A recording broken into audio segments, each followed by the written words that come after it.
here to talk about another area that should be bipartisan, and that is addressing the urgent matter of climate change in the United States of America with the leadership of our government. And instead, this week, Mr. President, President Trump made his latest assault on our country's climate policy by gutting the Clean Power Plan.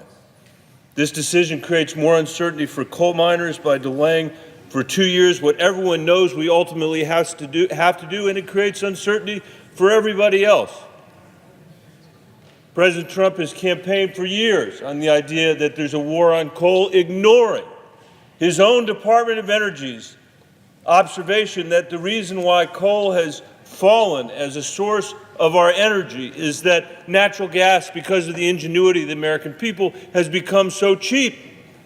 That's what displaced coal, but he's ignoring it, just like he ignores economic reality after economic reality. And this is not going to help Colorado.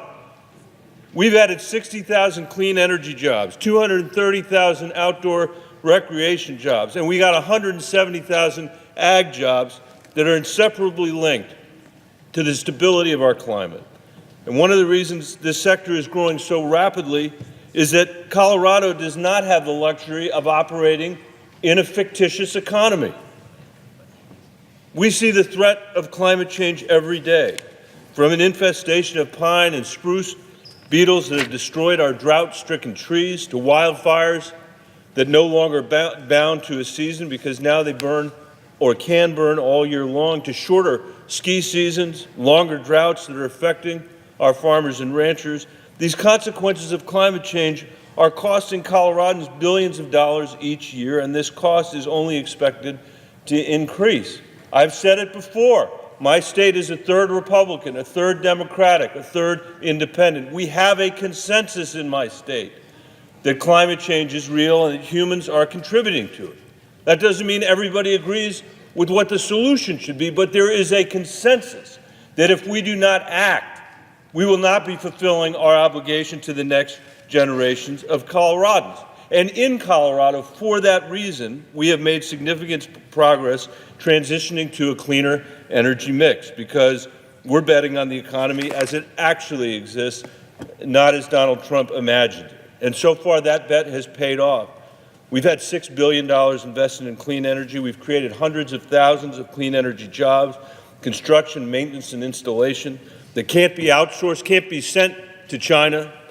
Wind jobs alone are expected to triple by 2020. And our largest utility, Xcel Energy, announced this past June that it is retiring 2 coal plants early and replacing them with wind, solar, natural gas, and energy storage. And that has nothing to do with the Environmental Protection Agency. Nothing. Or regulation. It's because it is cheaper. It is cleaner for the environment, but it is also cheaper for the rate base. That's what we're accomplishing in Colorado. I know it's true across the country. This assault by President Trump on the Clean Power Plan, which so many states were already complying with, is just the latest in a year-and-a-half attack on important environmental regulations, fuel economy standards for cars and trucks that he got rid of that will make our automobiles and our trucks less competitive overseas. Common sense rules to decrease methane leaks from oil and gas production. Opening up of the Arctic National Wildlife Refuge and our coast for drilling. Attacking the Antiquities Act and the Endangered Species Act. Appointing Scott Pruitt, a climate denier, to be the head of the EPA. To be ahead of the EPA. Trying to roll back the Clean Water Rule. Trying to use taxpayer dollars to revive retiring coal and nuclear plants. On the taxpayers' dime. Trying to delay ozone standards to limit smog and prevent our children and seniors from getting sick, and withdrawing from the global climate agreement. We now have the distinction of being the only country in the world to not be part of that agreement. Syria has now joined it. So we are by ourselves. I can tell you that the generation of people in this chamber that are the age of the pages in this chamber have a consensus that climate change is real. And I know my colleague is here, so I'm going to bring this to a close. But let me say, the Republican Party nationally has had a distinguished record on environmental matters until very recently. That may surprise people that have seen the debate in Washington, but it's true. Richard Nixon, a Republican president, signed the Clean Air Act and he signed the Clean Water Act. He created the Environmental Protection Agency.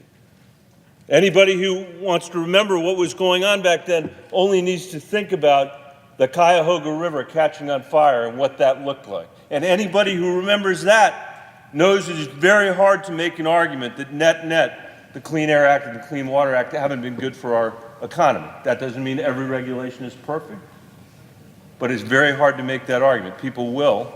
I think it's very hard to make it convincingly. Ronald Reagan, one of the great conservative Republicans in the history of America, is the guy that was president when the ozone layer got a hole in it. And he was a survivor of skin cancer, and kids that come to my meetings today don't know what the hole in the ozone layer is. They can thank Ronald Reagan for that. And both Bushes said that climate change is real and that humans are contributing to, and that we got to do something about it. And we need to work through multilateral organizations. In that case, it was the UN to do something about it.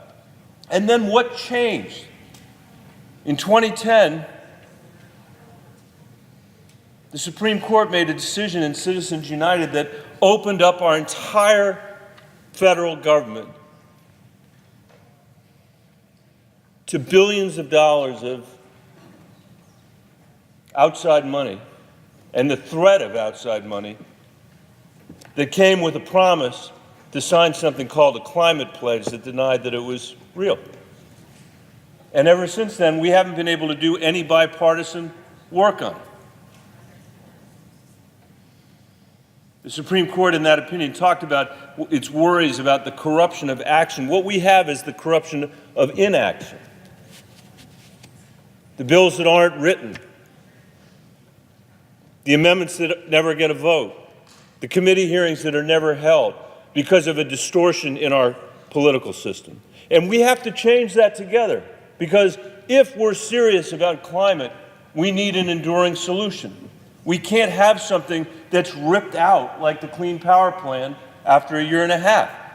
That will not fulfill the responsibility we have for the next generation of Americans, or to the planet for that matter. So I'm very sorry to be here today under the circumstances that I am here, but I thought it was important to note what the President had done, and I'll say again that I hope the time will come when we can make bipartisan progress on climate change. And with that, Mr. President, I yield the floor.